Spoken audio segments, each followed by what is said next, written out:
and about how to keep the fire burning. Because I got the fire for this woman. Woo! I got the fire for this woman. Make me hot. That should make me want to shout.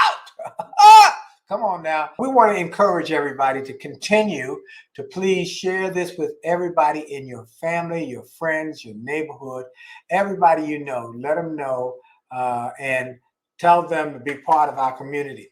All right, let's talk about this topic area that we've gotten a lot of communications about. Many of you know that we talked recently about last week was Green with Envy. Green with Envy, which was a play on St. Patrick's Day. Right.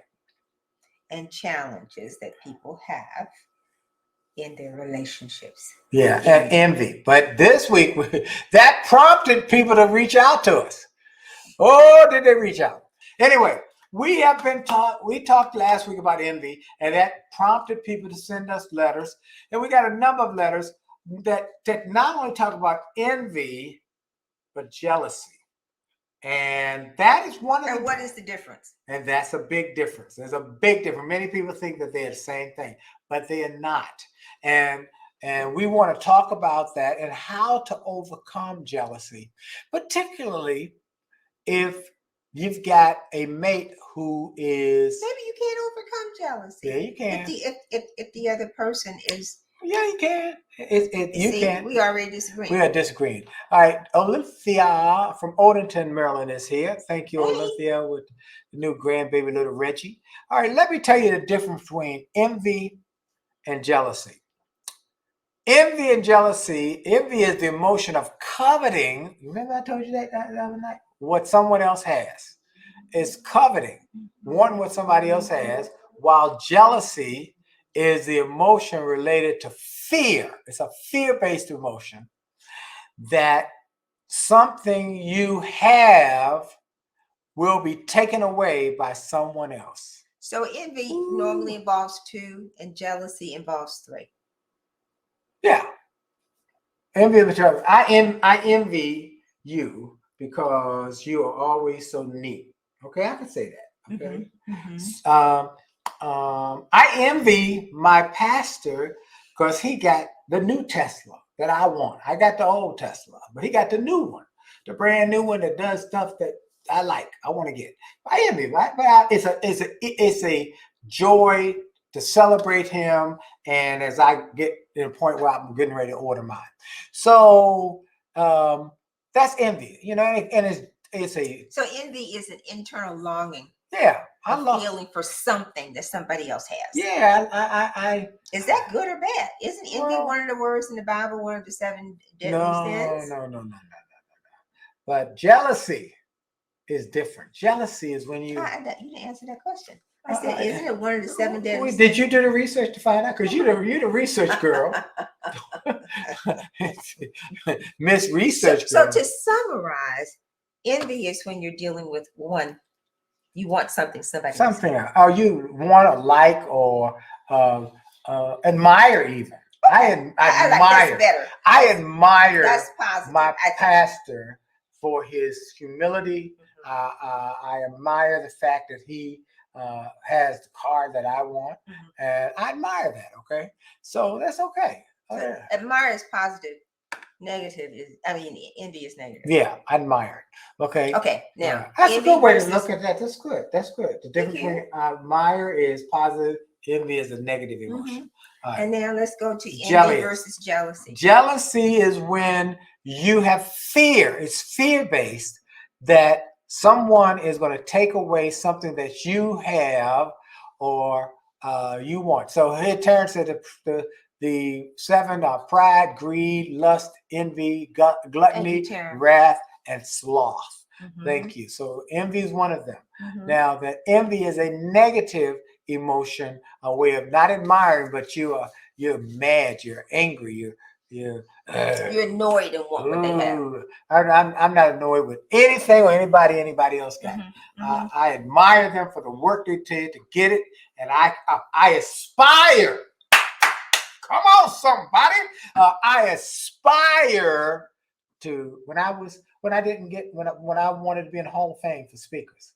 Every year I'd see the people go across the stage and be inducted in the Speaker Hall of Fame. I aspired. I was so envious, but not mad or envious in the sense of a So you negative. aspired to I to admired achieve their that. achievement, So and then you went to work. I went to work. to I put achieve my that. Okay. head All right. down, So- and I got it. I am in the Speaker Hall of Fame because Okay, so the worked difference between envy and jealousy now. Let's go back to Yep. jealousy. Okay, jealousy is a fear-based, insecurity-based. Mhm. And not and look, we all have insecurities. We all have fear. Willie Lockridge says it like this: self-confidence helps you manage your feelings of insecurity. Envy and jealousy are first cousins. Woo, okay, Willie, that'll preach. All right. So folks, what we want to do is help you get past the envy and / jealousy. Now, how do you do that? Well, one of the things we've talked about, we've got a number of letters about, is when you've got an extrovert mate and maybe a quiet or introvert partner or mate. The other person's introvert, and we deal with that because I am an extrovert. My wife's an introvert, and I was in the music business, and there were always women, and my wife had to make some decisions. Was she going to marry me knowing that? You would say that I would have women around sometimes? You had lots of female friends. Yeah. Mm-hmm. So, but what did you do to keep from being jealous? That was not part of my personality. Why? I always felt secure. Why? That's I want to get to the why. Mm-hmm. Part of it is that my innate nature is one of being very comfortable with who I am. Yeah. Okay, well, and that I didn't really have a need. I didn't need you. That's a big point, which is one of the things that attracted me to her was that she I was self-contained. Very self-contained, and she was. I enjoyed your company, all that, but I wasn't needy. I didn't need you. And I didn't have feelings of insecurity. Right. I think we need to summarize that, and then we need to focus on a particular issue Okay. that we have at hand. So the issue at hand is what we want to talk about is jealousy and how to get past it. Now, one of the things that we've talked to with a number of these comments and letters and calls that we've had is that the mate is got friends of the opposite sex that they're close with. And there might have been ex-girlfriend or boyfriend who. And you don't know the extent of the friendship. Don't know. You don't know if there was intimacy or not. We don't. Let's assume there was. Let's just assume there was. Okay, let's assume there was. Mm-hmm. And so making that assumption that there had been a sexual relationship, we had that a couple times in some of these letters, a sexual relationship with this other person who remained in their lives after the fact. Are we going to read this? No, we're going to talk about it. Okay, we're going to talk about it. I don't want to go into detail on any particular letter. There were a number of letters we got. I don't want to go into there are a number. I tell you what, let's pick pieces out, okay, of one of the letters. Because they have to have context. I mean, all right.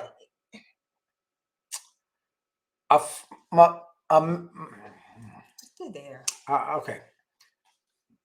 About a year after being married, it was brought to my attention that my husband has a long-term single female friend that he was sexual with that he cannot and will not unfriend, no matter how hurtful it makes me feel, and despite my asking. So what do you do about that? What do you do about that? Here's what you do. And this is what I want everybody to hear. Okay. I have a number of ex-girlfriends who are friends today, and I have great admiration and concern and care for them. And they call me, and the difference is here. Dee will see their number and say, "Oh, so-and-so is calling you." Well, that's now and then, but most time I don't. Well, even let's say see let's the say phone. let's just say you do. Let's just say if you saw it, you'd say so and so is calling you, right? Mhm. Why is that? Because now listen, this not on the woman, this on the man, the gentleman. Gentlemen, listen very carefully. I want you to make sure you don't sleep on this. And I say it over and over again in the book. We make it clear women need two things, and they need two things critically. They need intimacy and security. Critical. It's like almost next to breathing. And so your job is to make sure that you fulfill that need. How do you do that? By making sure everybody, Lottie, Dottie, everybody knows that this woman is the queen of my life. Nobody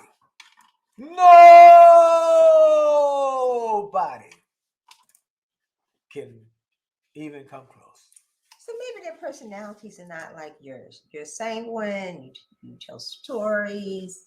But I You talk like about to you. party. I talk about Maybe you. they don't know how That's what I'm to from. make their spouse feel secure. What do you do then? All right, so here's how you have to do it. You might not be verbose like me, where I'm on stage and I get the opportunity to be in front of thousands of people, and every speech, not some speech, every speech, I say,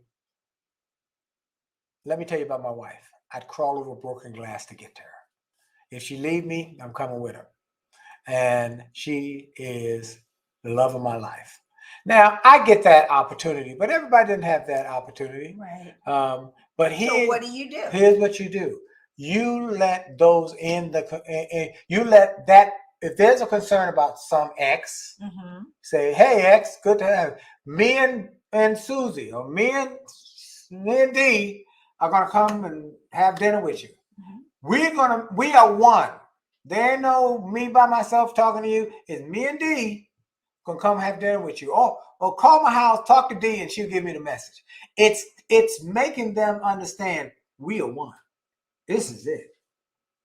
That's how I recommend it. That you don't give that room. Let's see. Larry Foley says my wife's insecurity was a big problem in the beginning. Even though I kept my ex far away as possible, it still caused problems. But it still bothers her from time to time. Even though I reassure her ex's history. But you reassure, but you got to make sure it's a public reassurance. That's what I'm saying to everybody. It's got to be more than just. So it's like that word announceable. announceable. It's announceable. An That's announceable relationship to show off your spouse. You show them off. To make them very public. Public. And part of it, I don't know what the spouse who is feeling insecure, what they came with. Was this particular situation the cause of their insecurities?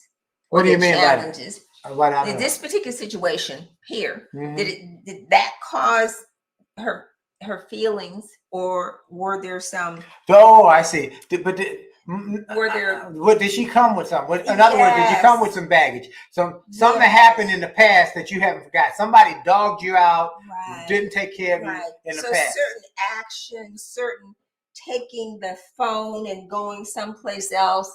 I got a call. Let me go in another room. Let me go to the bathroom. Right. When somebody, and it might not be anything. But there might be something that behavior might bring up. Yep. Huh. Or suspicion, Yes. or at least any. So anytime all my conversations I have in presence of my wife. Sometimes I leave though because he's too loud. I really don't want to hear it. But I do not leave the room. So many women come with baggage, many men come with baggage. This ain't a one-side thing either. Let me make sure they're clear. This ain't a one-side thing. There are men who are jealous and there are women who are jealous. So that is a feeling of insecurity. That is a feeling of someone else is trying to take what I got. That's what jealousy is. So what do you do? Well, you have to okay. Sure. And you have to talk. You have to discuss it. Okay, but here's the thing. This is how what you're doing makes me feel. Okay, I got that. I got that. You may, somebody makes me feel. So this letter says she has told the husband, this is how it makes me feel. But probably to a point where he now has changed the settings in his phone so that this number comes up as something else. Okay. And he don't want to be dogging out the friend, but he also doesn't want to create more tension with his marriage. So then there comes a question. Is the marriage more important? See, that's an ultimatum. That's an ultimatum. You're bringing up an ultimatum question. That's not a good question. That's not a fair question. It's an ultimatum question. Well, is our marriage worth this friendship? That's the question you're asking. I think maybe that's the question. What she's feeling. That might be. I don't know. That's very true. But that's an ultimatum question. You don't want to pay any man into a corner. You don't want to do that.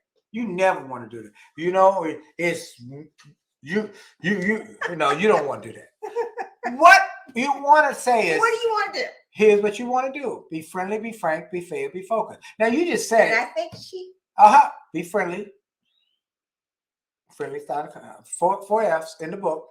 This is This is how that behavior friendly makes me feel. This is how that makes me feel. Now, once the spouse knows how that makes them feel, and their behavior doesn't change,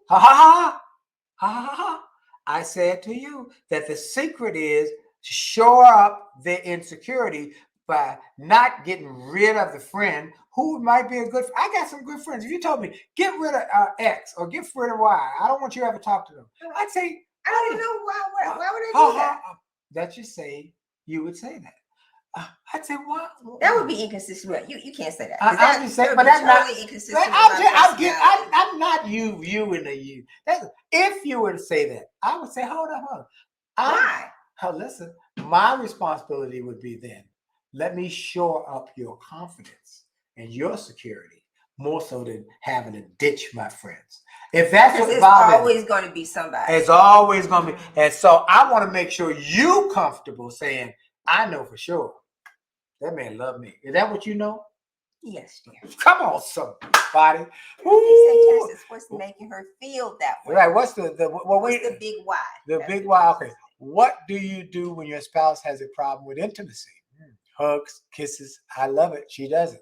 Aww. Now that's a love language. That's a love language, okay? Because then we recommend that you understand the love languages. People have different love languages. Have you explained how important that is to you? That you like it? Hugs, kisses. Because some people are not warm and fuzzy. She was not warm and fuzzy when I started dating her. She was not warm and fuzzy, but I worked on her. She warm and fuzzy now. No, I'm saying here's what I say. 1, find a love language. Your love language might not be her love language. Well, he always says he likes her. Yeah, yours is touch. Okay, and hers might be something else. But you want to say, look, let's talk about this. My love language is. I like it when you. There's actually a song. That's right. I like it when you do. Right. I like it when you. Okay, so jealousy versus envy. Envy, we want you to and that might be a pleasant. Mark said covetousness. Yeah, we don't want you to covet. That's envy. All right, now you can admire something somebody's done and then learn from it. But you've got to have communications. We always say that the key to great relationships is friendship first. That's why we put it in chapter. Are you good friends? He says he explained it several times. Friends first. You work on your friendship. Make God an equal part of your marriage. And then talk about everything. That's how it makes me feel. I really like it when you squeeze me. Give me a kiss on the neck. And sometimes I think it's also how you say things and finding intimate moments where you can influence and condition. You influence each other and condition the things that you like by saying, or if I did something for you that you liked, you would condition me to do it again because I get a retreat. I have. Yeah, you have. I get a reward. I get a treat. It's, Pavlov's dog. The whole thing worked. I am Pavlov's dog. Yep, I will clean my room because I got a treat. I got a treat every time I clean my room. I got a treat. You make up the bed. I make up the bed. I fluff up the pillows. Ooh. All right. So it goes back really to communication terms. It's communication, and the sharing of your heart. So I don't think this is the kind of conversation that you can have when you are tensed, you're angry, because it's a form of intimacy, right? Yeah, you're right. Willie Larkin says you must understand the STAR concept. Stop, think, and act responsibly. Stop, think, and act responsibly. Now, how do you deal with practice? That takes practice. And then jealousy, it's constantly encouraging, inspiring, and shoring up your mate, because we all have something that we are secure about. Okay, all of us have something that we're secure about. You mean insecure? Insecure about. I remember when I was losing my hair. When I started losing my hair, and I was still in my 20s. I was insecure about that. So I was trying to figure out what to do about it. But I thank God that I learned how to shave my head. Come on, somebody. It took time for you to get there. It did. All right. And Willie, you're right. What gets praised gets repeated. That's right. And so thank you, Darlene Davis. Praise is different than nagging. Oh, you don't want to nag. Don't want to nag. So that's why I want to say to one of the people who wrote the letter, don't nag. Don't nag. Friendly, frank about your feelings. This is how you made me feel. Be fair. Listen. This is what I want to. Why do you feel this friend is so important? And listen. Might say, it's nothing going on. And not in an argument. No. That's why I say you have to find quiet, intimate moments. Yeah. You get close to each other and let's really talk about it. Let's have open conversation. And okay. Yeah, you know how I feel. Not accusatory. And then be focused on a win-win. Now, all the letters say, I love my husband or I love my wife. But my wife has male friends she used to date. She's on Facebook with them. And it makes me feel, what's the new saying? Some kind of way? It makes me feel some kind of way. You're right, Willie. Bald-headed guys are sexy. And you're right. But it makes me feel some kind of way. So that's why you have to have communication about it, to say, you are the cream in my coffee. And then you got to say it not just to her, but to everybody in your circle. And you have to demonstrate it. With your actions. Absolutely. Like with I had a lady who said to me that. Oh, tell about that. That was good. You don't know what I was going to say. I know exactly what you weren't. Yeah, you know. I've been married long enough to know what you're going to say next. No, this was the one where mature. When they're out and he sees somebody and goes to talk to them, she is not acknowledged. He doesn't say, hey, so-and-so, this is my wife. Or they might come and carry on a conversation where they're in like a grocery line, and he never introduces. So she's like, I'm standing there like a bump on the wall. Not announceable. He doesn't say, this is my wife. So, gentlemen, that was a great analogy for Dee. Make your wife announceable to the ex-girlfriends, to everybody. Make it announceable. That will make them feel more secure, and there'll be less jealousy or room for jealousy, because they feel like, I'm good. That's what they want. That's what we all want. I'm good. So never have been. First. You want to be first. This is my wife. I don't want this to add on. I forgot to introduce you. What? I was talking to somebody. I forgot to introduce you. What? I can't imagine. D with me. I say, yeah, this is my wife. This is D. D. Talk to D. Women come up, want to hug me or something after a speech. Hey, how you doing? Let me sign your book. Talk to D. Give her the money. All right. Hey! I'm taking all the money. Taking all the money. Look, our time is off. Oof, boy. Any dose of D? Yes. All right, here we go. This is still Women's History Month, right? It's a reminder. Women live 5 to 7 years longer than men, and they make less money. 82 cents for every dollar that the man makes. And then I just heard in D.C., women make 42 cents for every dollar the man makes. How did that happen? I don't know how that doesn't even make sense. Okay, that's what I heard on the news, and they were talking about that. I don't believe it. You think they think they made a mistake? Anyway, I think that's some hyperbole. If you can have a Roth IRA, which is money, retirement money after taxes, and it will grow tax free, right? If you make a less than $125,000 a year, you can add $6,000 to $7,000 in your retirement account, a Roth, which is after taxes, and then all of those dollars grow tax free. So that means you never have to pay taxes on it, right? And I like the last one about financial. As you start to, you build your portfolio, you get close to retirement, you got that $1 million in there, it's burning a hole in your pocket, and there's always a financial advisor who's willing to help you. So when this person calls you and says, come have tea, coffee, let me take you to a play, all that kind of stuff we get, right? Great. And you're interested in helping us manage our money, say, let's see 3 years of your tax returns. Give me access to your retirement account so I can see what you're doing with your own money before I let you take a look at mine. Woo, baby. That's what Dee does. Look, Willie, you said, well, how do you eliminate competition in a happy and successful marriage? Talk about it. That's simple. Eliminate competition. Yeah, we talk about it. If there's competition, you talk about it. Hey, this makes me feel like we're in competition. How's this? We winning like a team. We got to think like a team, work like a team. His success is my success. And your success is my success. We in this together. We win together. We lose together. It's all one group, one team. So again, you definitely have to talk about that. If you're feeling that I'm in competition with my mate. We in this together. We in it to win it together. All right, look. Share this video with 3 people. Share this YouTube with 3 people. That's it. We out. Let's go to the music. I want to thank you. Anything else? Any other?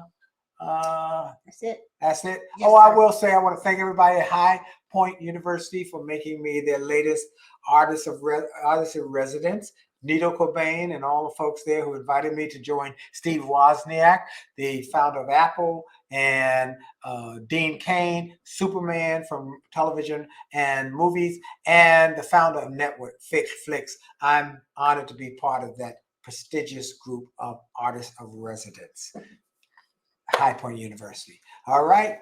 We out. We got to go. See y'all later. Thank you. Oh, bless your heart. Bless your heart. Bless your heart. I'm going to do the heart. Is that a heart? Okay. All right. We out. Guys. Enjoy the music as we go out. Here we go with Close to You.